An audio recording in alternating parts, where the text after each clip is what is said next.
Estimates are that just 4% of Canadians are vegetarians and even fewer are vegans. But a growing number do meatless Mondays, and many others eat meat only once or twice a week. To have a look at pursuing plant-based diets, we welcome on the line from New York, New York, Brian Caitlyn. He is president and co-founder of the Reducitarian Foundation and innovation manager at the Good Food Institute.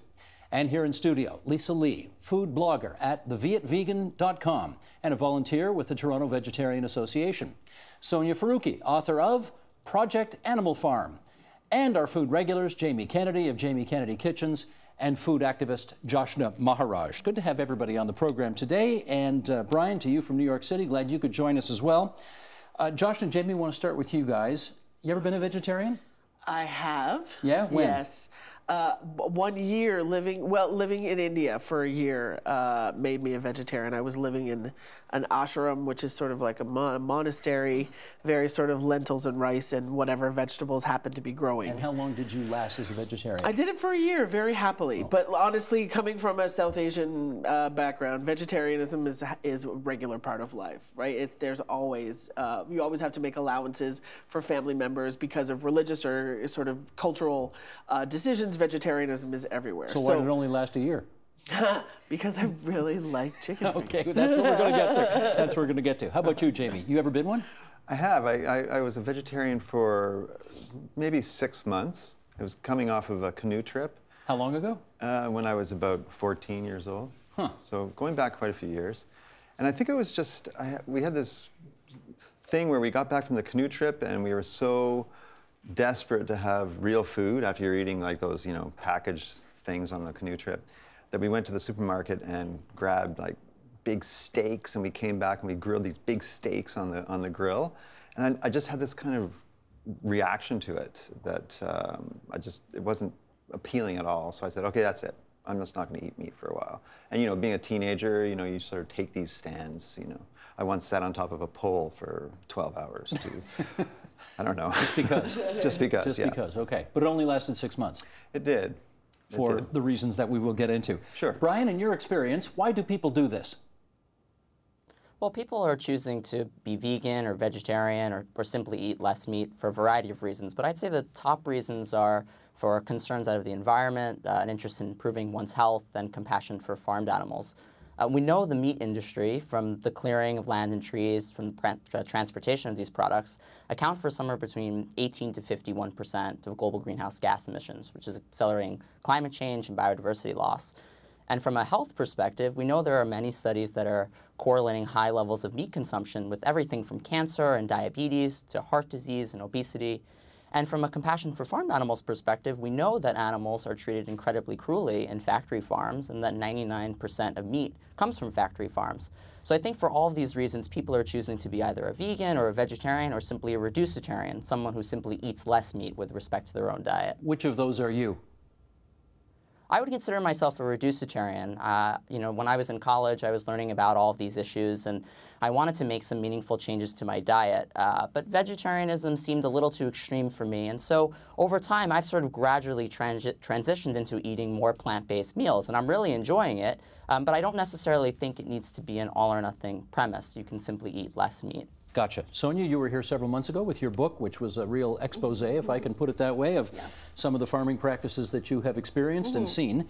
You're a vegetarian? Yes, How come? I've been a vegetarian for about 10 years. And my book, Project Animal Farm, explores farms globally. I've been to factory farms, I've been to slaughter plants.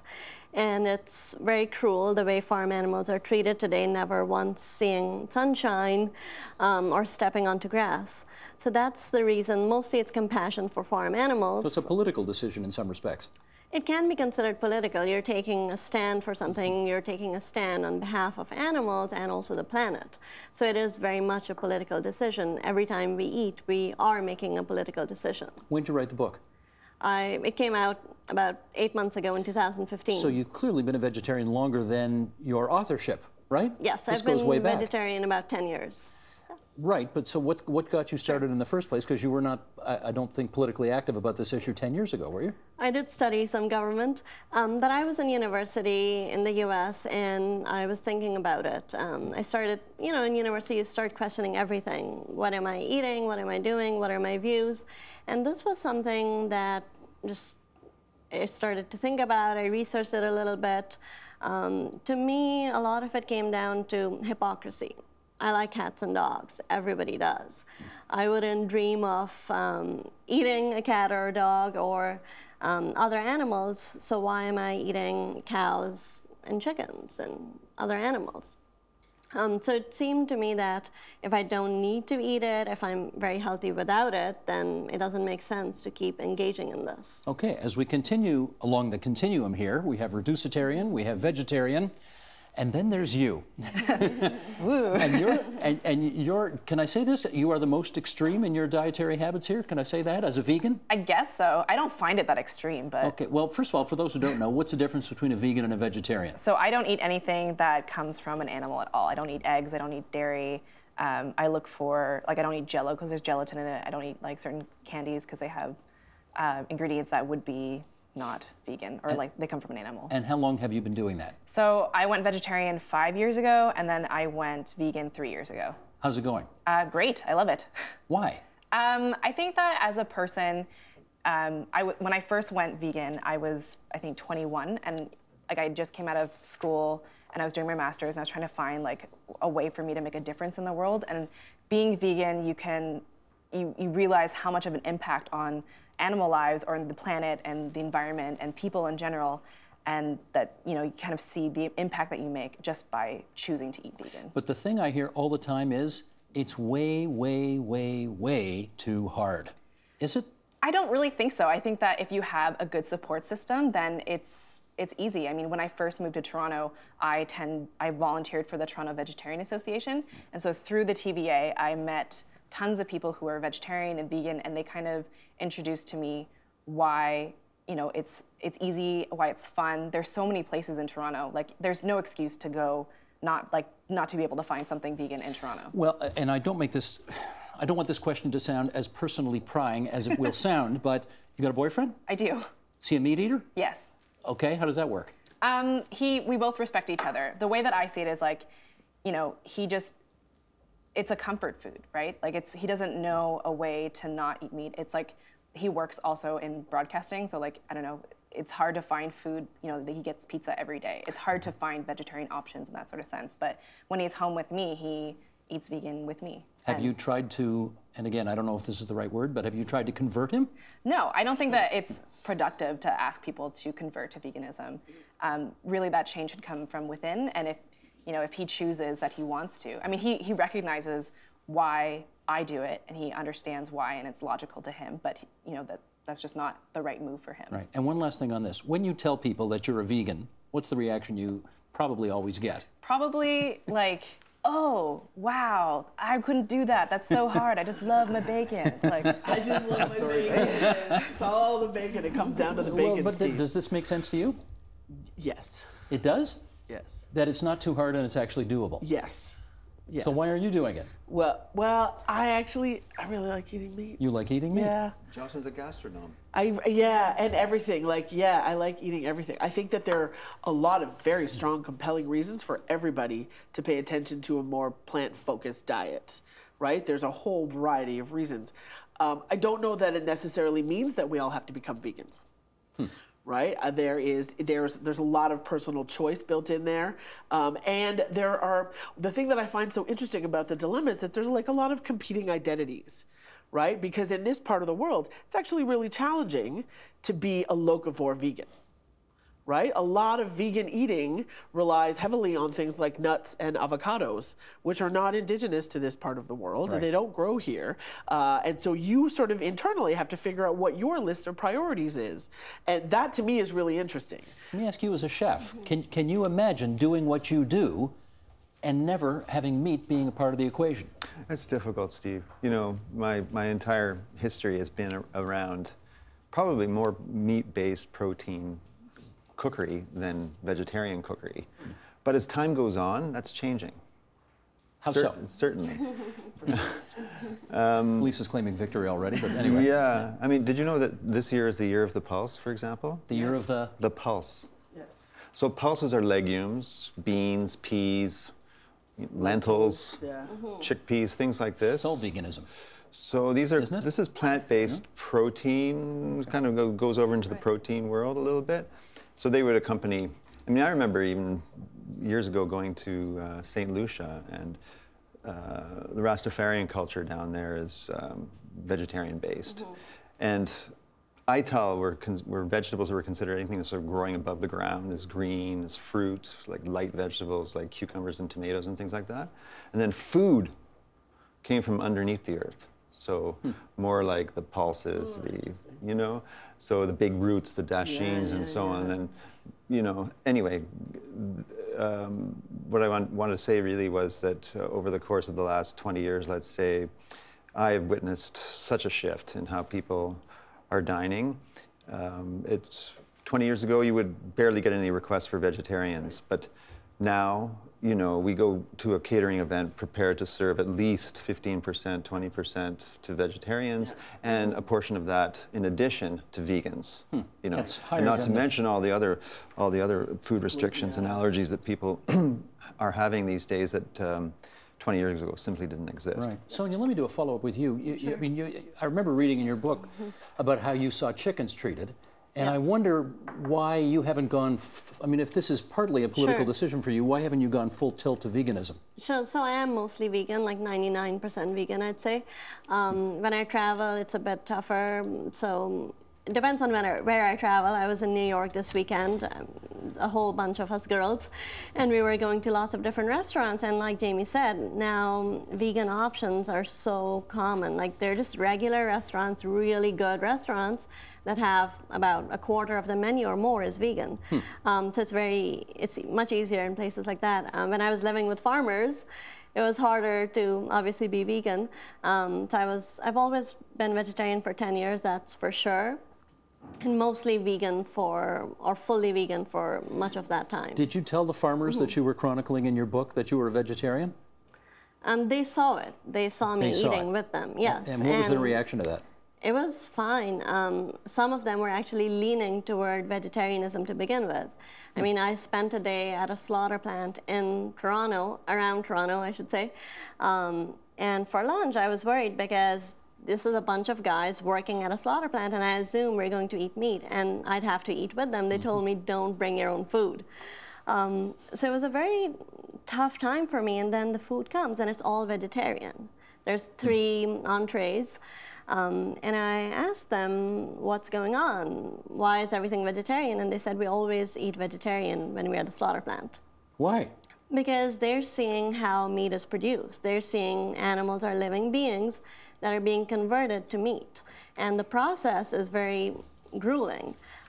So that's why some of them are vegetarian or mostly vegetarian at home, and at the slaughter plant they said we're always eating a vegetarian lunch. Interesting. Yes. I want to read, let's put this on the table as well. This is an excerpt from an article written by Hal Herzog in Psychology Today, and it's written by his daughter.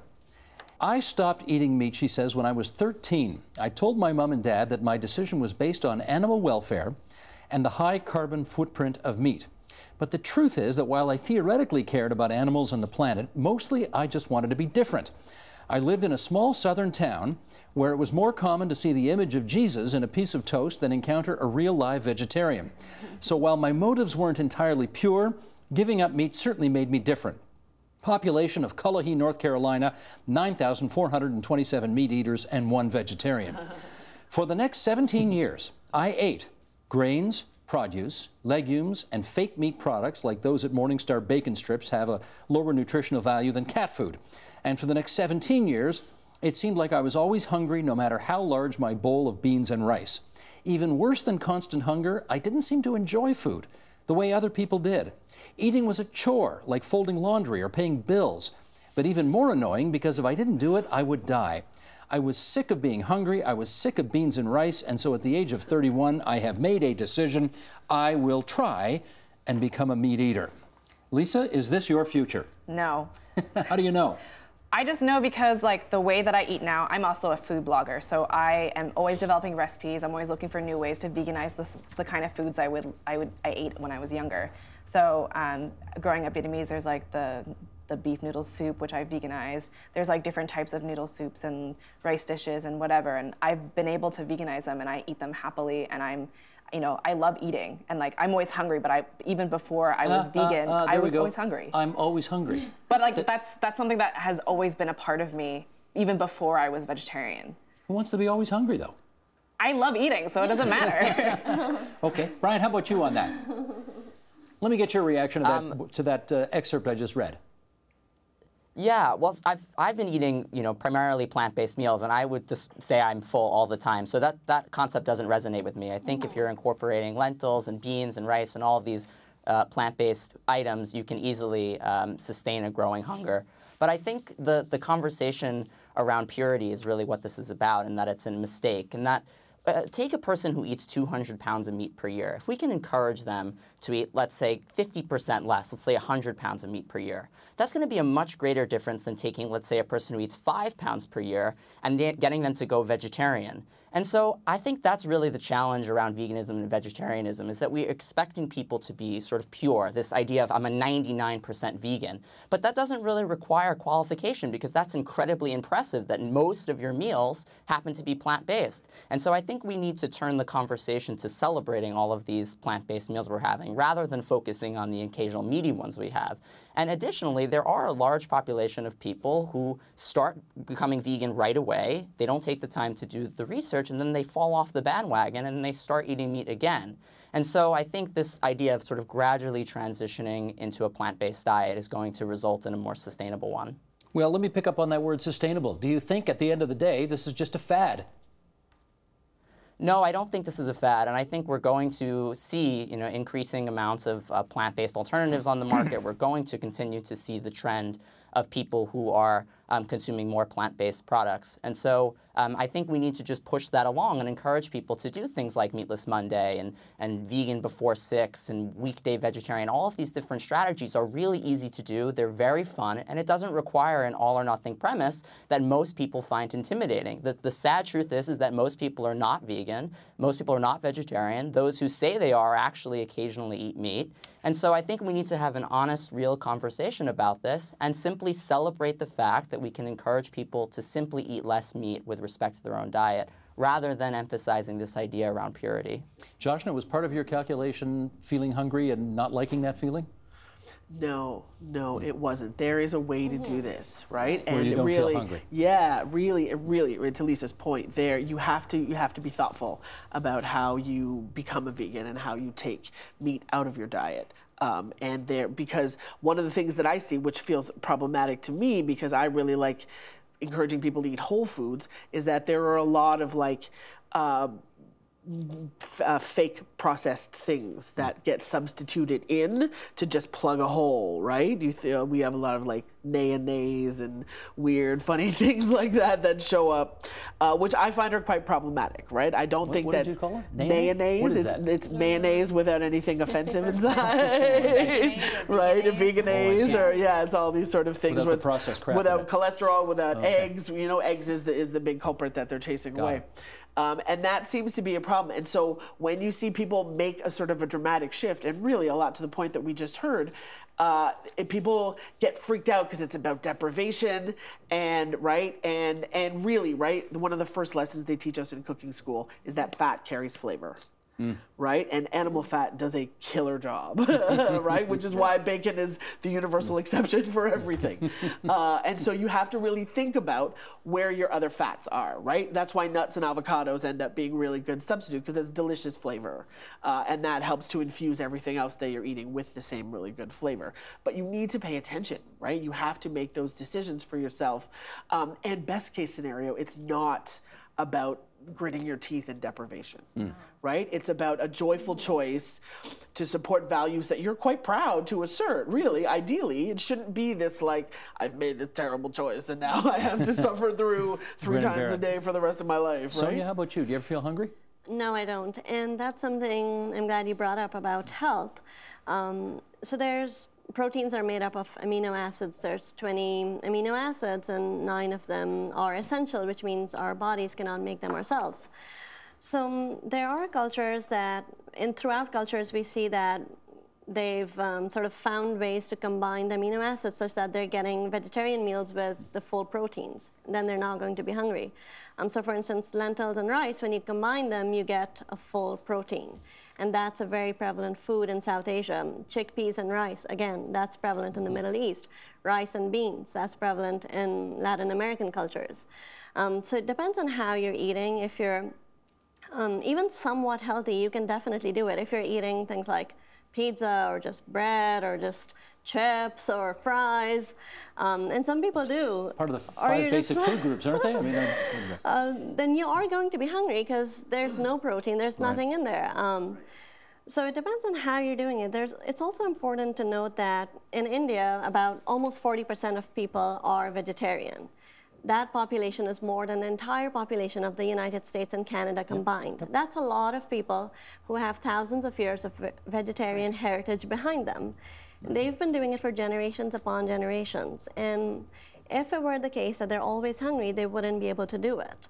So I think in our culture in the US and Canada, we really have sort of lost that connection, and people are vegetarian and they're finding all these junk foods that are vegetarian, which a lot of junk foods are. Let me pick up on that with Jamie, though.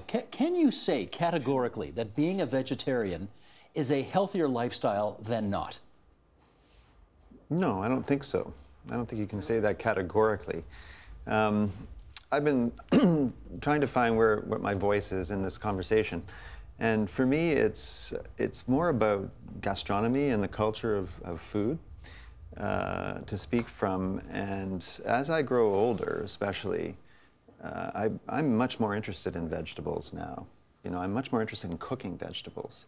I think they're a source of creative inspiration that is being tapped more and more and becoming more and more accepted in the ranks of professional cooks throughout the planet, all over the planet, as we respond to environmental concerns, as we respond to, dietary concerns. The reducitarian idea is one that I completely concur with. I think taking some meat every once in a while is great. But I believe strongly, for many reasons, political and otherwise, that a vegetarian-based diet is the way to the future. I'm told 84% of people who try vegetarianism go back to eating meat. And I wonder whether that's just, who wants to take this on? Sonia, is that, I mean, are we just predisposed? Are we wired to need meat, and therefore, this is never really going to happen in big numbers? I don't think so. You don't agree? I think often it's the reason people go back to eating meat relates to the reason they went vegetarian in the first place. So if they were trying to be rebellious or to make their parents upset or just be counterculture or getting some tattoos, being vegetarian and so on, then they are going to go back to eating meat because there's no principles or values or research behind it. But if it's a decision that's based on values and compassion to animals and wanting to be consistent with the way one lives, then I think people do stick with it. I know lots of vegetarians or vegans who've been vegetarian or vegan since a very long time. Others for whom it's more of a sort of, let me try it. Like, let me try being gluten-free, let me try being vegetarian, that sort of thing. So it really depends. I think that people can be vegetarian for their whole life if they choose to be, or for lesser time. Let me get Brian on that. Because Brian, would you be surprised to hear 84% of the people who try this don't stick with it?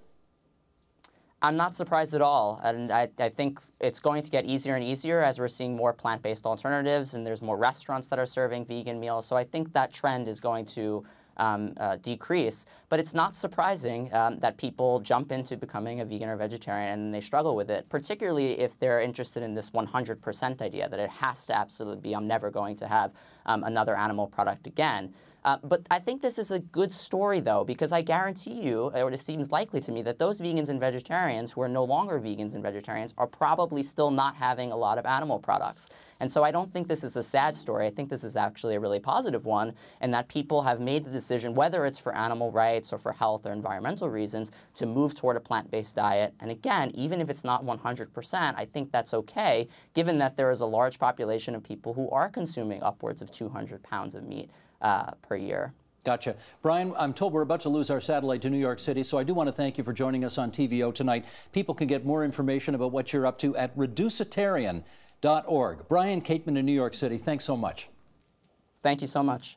Okay, let's pick up on this issue, Sonia, you were on a moment ago, which is, I think by now, and particularly if anybody's read your book, we know about some of the horrifying conditions under which some animals are turned into food for us. And yet most people still want to have meat. Why haven't those who are saying, how can you possibly eat meat when you know, ...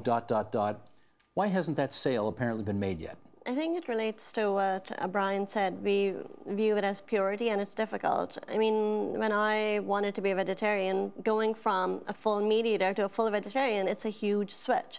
And I couldn't do it the first couple of times I tried because I was demanding way too much of myself. And then what I did was I continued to eat fish for several months. And then later on, I thought, why am I eating fish? It's not doing anything for me. I'm happy enough to just take that out as well.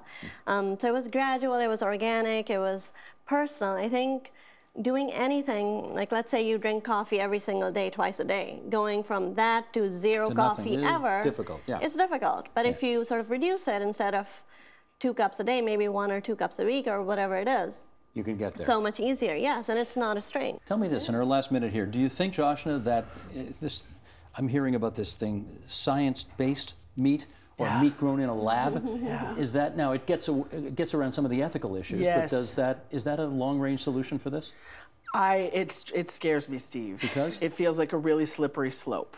The idea that you could potentially just grow yourself a ribeye sounds interesting. Soylent Green. Right, but it like... I hear that's people. Right, but I would much rather us think about the strong populations of folks who are raising animals with compassion and humanity and consideration about stewardship of the land. There is a middle ground here, right? It's not an all or nothing thing on our meat. We can find farmers who are growing happy meat, as we all sort of tend to refer to it, or who are doing a really ethical and thorough, well job of raising animals, and you eat a little bit less from a farmer who you know, and less high on the hog. Exactly, use right. The whole animal. Use the whole animal. Understand that it's not just a tenderloin or a chicken breast that we have to deal with. My heart likes that direction better. The test tube thing, while it could be very efficient and very effective, there's a lot that we don't know about that yet, and it feels a bit terrifying. I disagree quite strongly with Joshua, with all due respect, obviously. Yes, of course. You think it's the future? I think it can be the future. Cultured meat is the common word for it. So this is an idea that's been there for about 70 years, since Winston Churchill said maybe one day we'll be able to grow chicken in a suitable medium. And it really started to grow in 2013, or it became public when a hamburger was released in London that was made of plants, or I should say it was made of cultured meat. And the food tasters thought this tastes just like a hamburger. Really? Yes, exactly. So I think that if it can happen, it's great. You're having the meat without having the animal, without the suffering, without the killing. You can feel good. You don't need to feel guilty. Also, you're not destroying rainforests to create these corn plantations to feed these animals in factory farms, and who are then releasing methane, which is warming the planet. So all of that you've done away with. So it's really very powerful a solution, I think. Well, let's see. Would you eat it? I don't know if I would. I never really liked meat. I didn't like dealing with meat. I don't like cooking with meat. So when I became vegetarian, it was so much easier because I was like, oh, I don't have to deal with that. But I think if that's what is the difference between you becoming vegetarian or eating more meat, if you're vying for the cultured meat, I think that is a great step towards a more sustainable and ethical future. Do you see this as an option, Jamie? You know, Steve, I'd have to find out more about it. My gut reaction is exactly like Josh's. I just, A little skepticism. I can't go there. Yeah, not at this not at this point. Taste? What about it? Taste always going to be an issue? In other words, Taste is huge for me. taste is huge, and therefore anything grown in a lab is just not going to be the same. Is that your concern? Yes. Doesn't get around the animal cruelty issue, though, does it? No, but I think, you know, our patterns of eating are changing. I sort of use my own feelings about how I feel in my own body and what I'm eating to inspire how I cook for the larger public. And I can say as I grow older that I'm much more comfortable with more meatless Mondays in a week than not, you know, or just a smaller percentage of importance placed on the meat-based protein element of the meal. Well, I know one thing. I know what a pulse is now. And I didn't know that before this program started. So thanks for that. And it's great to have all four of you on TVO again tonight. Sonia Faruqi and Joshna Maharaj on my left, and Lisa Lee and Jamie Kennedy on my right. Thanks so much, everybody. Thanks. Thank you. Thank you. Help TVO create a better world through the power of learning. Visit supporttvo.org and make a tax-deductible donation today.